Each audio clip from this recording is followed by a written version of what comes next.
ప్రతి కాలంలోనూ విపరీతమైన ఎండలు కామన్ అయిపోయాయి. ప్రస్తుతం చలికాలంలోనే ఉన్న మధ్యాహ్నం సమయంలో విపరీతమైనటువంటి ఉక్కపోత, వేడిమి వాతావరణం ఉంటుంది. తెలంగాణ రాష్ట్ర వ్యాప్తంగా ఏ జిల్లాలలో ఎంత మేరకు గరిష్ట ఉష్ణోగ్రతలు నమోదవుతున్నాయి, ఎండాకాలాన్ని తలపించే విధంగా వేడిమి ఎందుకుంటుంది, ఏంటి అనేది కూడా తెలుసుకుందాము. మనతో పాటు వాతావరణ శాఖ అధికారి ధర్మరాజు గారు ఉన్నారు. మిగతా విషయాలను ఆయన మాటల్లోనే అడిగి తెలుసుకుందాము. నమస్తే సార్. సార్, చలికాలంలో ఉన్నప్పటికీ కూడా విపరీతమైనటువంటి ఉక్కపోత, ఈ వేడిమి వాతావరణం అనేది ఉంటుంది. హ్యూమిడిటీ ఇంత విపరీతంగా ఉండడానికి కారణం ఏంటి?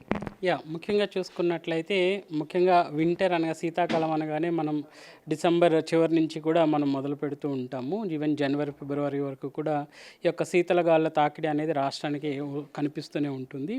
ఒక విధంగా గత సంవత్సరం కూడా చూసుకున్నట్లయితే శీతల గాలుల ప్రభావం అనేది తగ్గి మనకి ఫిబ్రవరిలోనే ఎండవేడిమి వాతావరణం అనేది నమోదవడం, అలాగే ఎవర్ రికార్డెడ్ టెంపరేచర్ వాల్యూస్ కూడా రికార్డ్ అవ్వడం అనేది కూడా చూడొచ్చు. ముఖ్యంగా 38 నుంచి 39 డిగ్రీల వరకు కూడా గత సంవత్సరం ఫిబ్రవరిలోనే మనకి నమోదైన ఎండ తీవ్రతను చూడొచ్చు. సో అట్లాంటి అంశాలు అనేవి ఇప్పుడు ఉన్నటువంటి గ్లోబల్ వార్మింగ్ సినారియోలో తరచుగా కనుక చూసుకున్నట్లయితే గత సీజన్ అంటే ఒక డికేడల్ చేంజెస్ అనేవి కూడా చూసుకున్నట్లయితే ప్రతి 10 సంవత్సరాలకి కూడా ఏ విధంగా మార్పులు చేర్పులు ఉన్నాయని కూడా ఒక్కసారి ఆ అంశాలను కూడా పరిగణలోకి తీసుకున్నట్లయితే సుమారు 1 డిగ్రీ నుంచి 1.8 డిగ్రీల వరకు కూడా భూ ఉపరితల ఈ వేడిమి వాతావరణం అనేది సాధారణ సగటు కంటే కూడా పెరిగిందనే చెప్పాలి.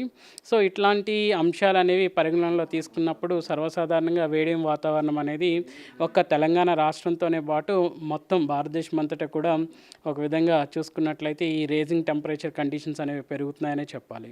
అయితే సాధారణంగా మనకి గత సంవత్సరం చూసుకుంటే ఫిబ్రవరిలోనే ఎండాకాలాన్ని తలపించే విధంగా విపరీతమైనటువంటి ఉష్ణోగ్రతలు ఉన్నాయి. ఈవెన్ గరిష్ట ఉష్ణోగ్రతలు కూడా 38-39 డిగ్రీల వరకు నమోదయ్యాయి. కానీ ప్రస్తుతం జనవరి చివరి వారంలో ఉన్నాము. ఇప్పుడే మనకు ఆ ఎండల వేడిమి అనేది తెలుస్తోంది. అంటే కాలాలు ఇంకా ముందుకి అయిపోతాయి అంటారా? ఎట్లా ఉండబోతుంది ఎండాకాలం? ఒక విధంగా చూసుకున్నట్లయితే శీతల గాలుల ప్రభావం అనేది కూడా సాధారణంగా ఈ సమయంలో ఈశాన్య గాలులు అనేవి రాష్ట్రం మీద ఎక్కువగా వీస్తూ ఉండాలి. సో వీటికి భిన్నంగా చూసుకున్నట్లయితే వాయువ్య దిశ గాలులతో పాటు ఇటు తూర్పు గాలులు కూడా ఎక్కువగా రావడం అనేది కూడా చూడవచ్చు. గత 4-5 రోజులుగా కూడా చూసుకున్నట్లయితే ముఖ్యంగా సౌత్ ఈస్ట్ నుంచి వచ్చేటువంటి విండ్స్ యొక్క క్రమేపీ దిగువ స్థాయిలో వచ్చేటువంటి ఈ యొక్క గాలి తీవ్రత అనేది కూడా అధికంగా ఉండడం వల్ల ఒక విధంగా సాధారణ గండ హెచ్చుతగ్గులు అనేవి ఈ యొక్క కనిష్ట ఉష్ణోగ్రతల్లో మనకి గత కొన్ని రోజులుగా కనిపిస్తూనే ఉన్నాయి. సో ఏదైనప్పటికీ కూడా సాధారణ సగటు కంటే కూడా అన్నీ కూడా చూసుకున్నట్లయితే ఈరోజు తెలంగాణ రాష్ట్రంలో కనిష్ట ఉష్ణోగ్రతల రేంజ్ కనుక చూసుకున్నట్లయితే సుమారు 14 డిగ్రీల నుంచి 18 డిగ్రీల వరకు కూడా ఈ యొక్క కనిష్ట ఉష్ణోగ్రతల యొక్క నమూనా అనేది కనిపిస్తుంది. అలాగే గరిష్టంగా కూడా చూసుకున్నట్లయితే 27 డిగ్రీల నుంచి 32 డిగ్రీల వరకు కూడా గరిష్ట ఉష్ణోగ్రతలు కూడా మనకి నమోదవుతున్న గణాంకాలు కూడా రాష్ట్రం అంతటా కూడా చూడొచ్చు. ముఖ్యంగా దిగువ స్థాయిలో వీచేటువంటి గాలి యొక్క దిశ, అలాగే చూసుకున్నట్లయితే ఒక విధంగా మనకి ఎక్కువగా ఎక్కడైతే మనకి కనిష్ట ఉష్ణోగ్రతలు ఎక్కువగా నమోదవుతున్నాయో కనుక చూసుకున్నట్లయితే ఒక విధంగా ఉత్తర దక్షిణ వ్యత్యాసం అనేది ఈ యొక్క ఉష్ణోగ్రతల్లో మనకి స్పష్టంగా కనిపిస్తుందని చెప్పాలి. ఒక విధంగా మెదక్లో మనకి తక్కువ చలి అనేది ఎక్కువగా ఉంటుంటే ఇటు దక్షిణ భాగంలో చలి అనేది అసలు ఉండడం లేని సందర్భాలు కూడా ఈ సంవత్సరం చూడవచ్చు.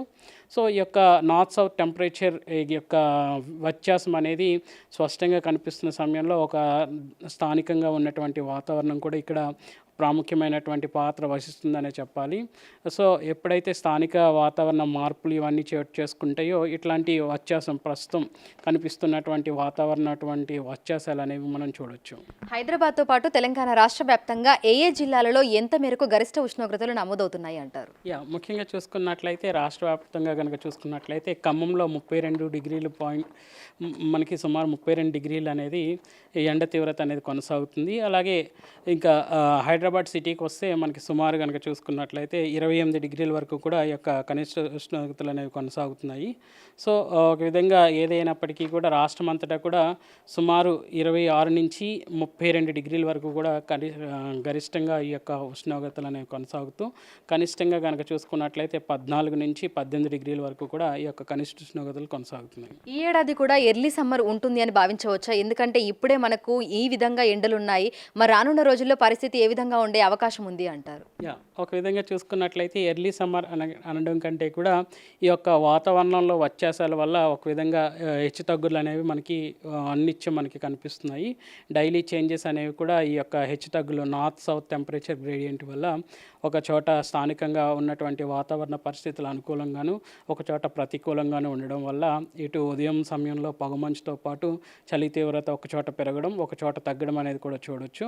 సో వీటి అంశాలని పరిగణనలో తీసుకుంటూ ఒక విధంగా ఎర్లీ సమ్మర్ అనడం కంటే కూడా వాతావరణంలో వచ్చేటువంటి మార్పులు అనేవి మనం మాట్లాడుకోవాలి. సో ఈ యొక్క మార్పులు చేర్పుల వల్ల మనకి డైలీ సైకిల్ అనేది కూడా ఈ యొక్క సన్ సైకిల్లో మార్పులు కూడా మనం స్పష్టంగా కనిపిస్తున్నాయి.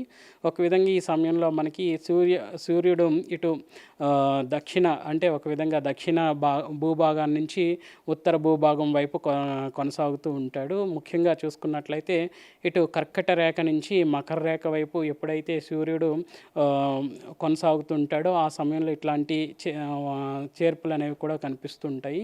ఎప్పుడైతే సూర్యుడు నన్నెత్తి మీదకి వస్తాడో అప్పుడు ఎండ తీవ్రత పెరగడంతో పాటు ఇటు గాల్లో తేమ శాతం హెచ్చుతగ్గులు ఉండడం కూడా మనం చూడొచ్చు. Thank you sir, thank you. So ప్రస్తుతం చూసినట్లయితే కూడా ఇటు హైదరాబాద్తో పాటు తెలంగాణ రాష్ట్ర వ్యాప్తంగా కూడా వేడిమి వాతావరణం అనేది కనిపిస్తోంది. ఉదయం సమయంలో అక్కడక్కడ పొగమంచు చలి తీవ్రత ఉన్నప్పటికీ మనకి సూర్యుడు ఒక్కసారి బయటికి వచ్చిన తర్వాత ఎండాకాలాన్ని తలపించే విధంగా ఆ వేడిమి వాతావరణం ఉక్కపోత అనేది ఉంటుంది.